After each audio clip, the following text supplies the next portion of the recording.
morning. Buenos días.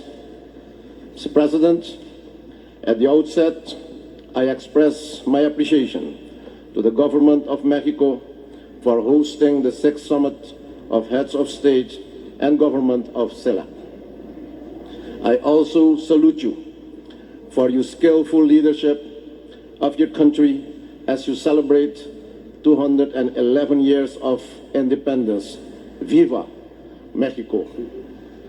Mr. President, distinguished colleagues, today we all face enormous challenges, knowing well that not all of these are caused by us. I urge all of us to demonstrate political will to cooperate as equal partners. Now is the time for solidarity, brotherhood, and international cooperation more than before. This collective responsibility is in the interest of all of us. We have no time to lose to act, to reform, and to rebuild.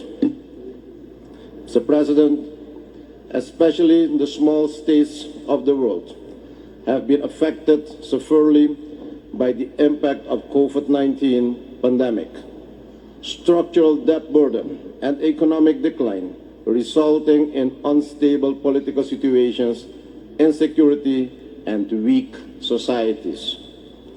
Equally challenging is the limited access to concessional funding due to the unfair classification as middle-income countries, hampering our rebuilding, mitigation, and adaptation efforts.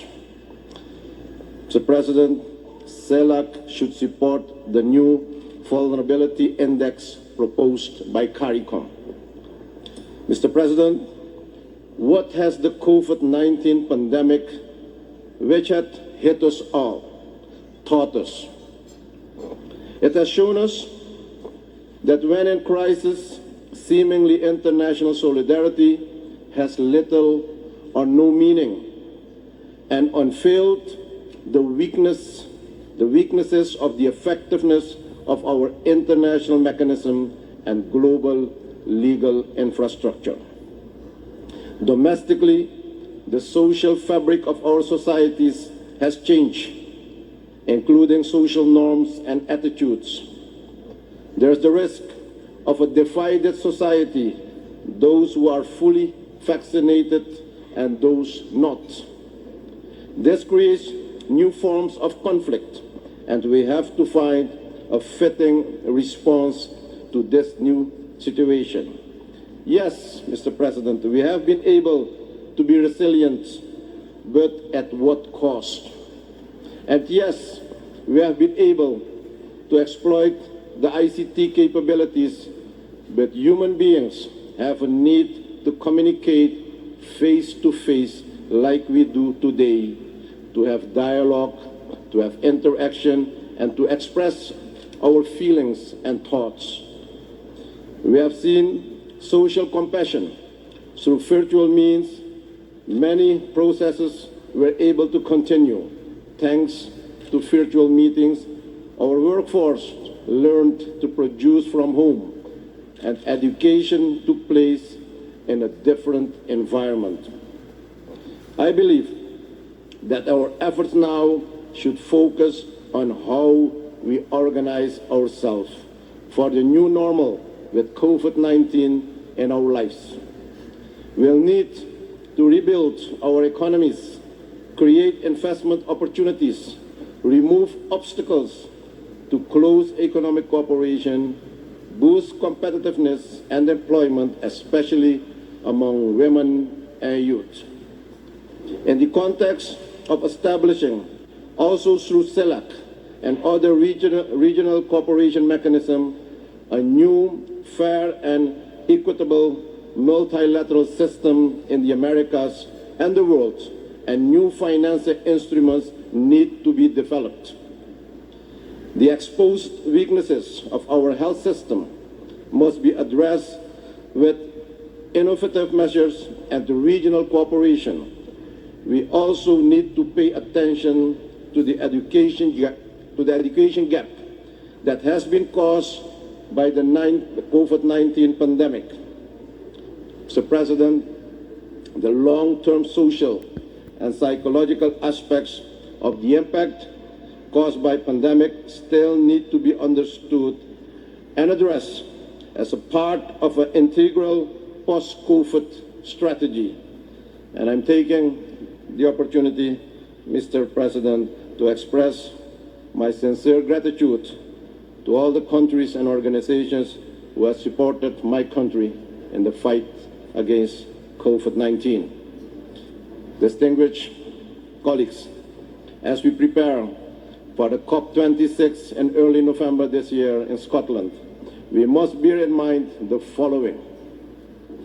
Noble ideals, even with strong political commitments, do not mean much if not supported with adequate and new financial resources.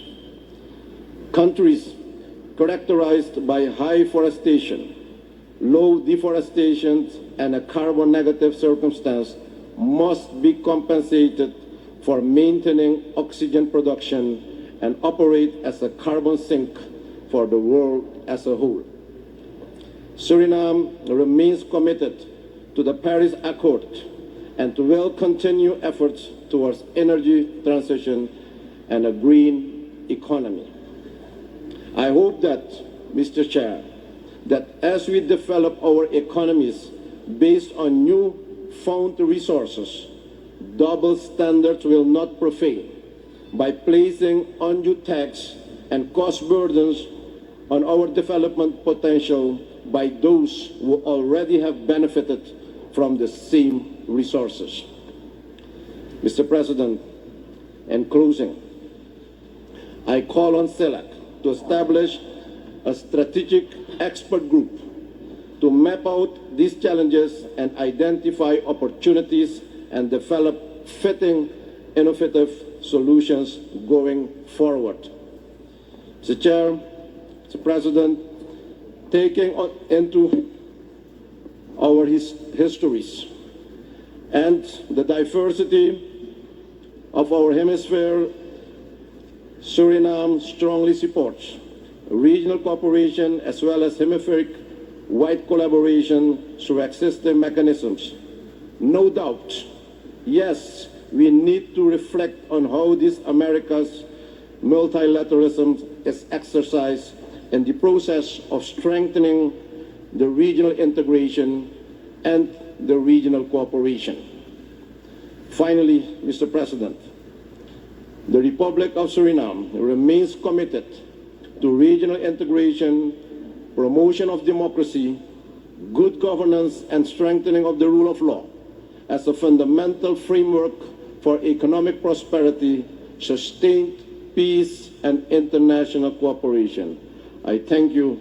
Muchas gracias. May God bless you all. Thank you. Thank you. Thank you, Mr. President.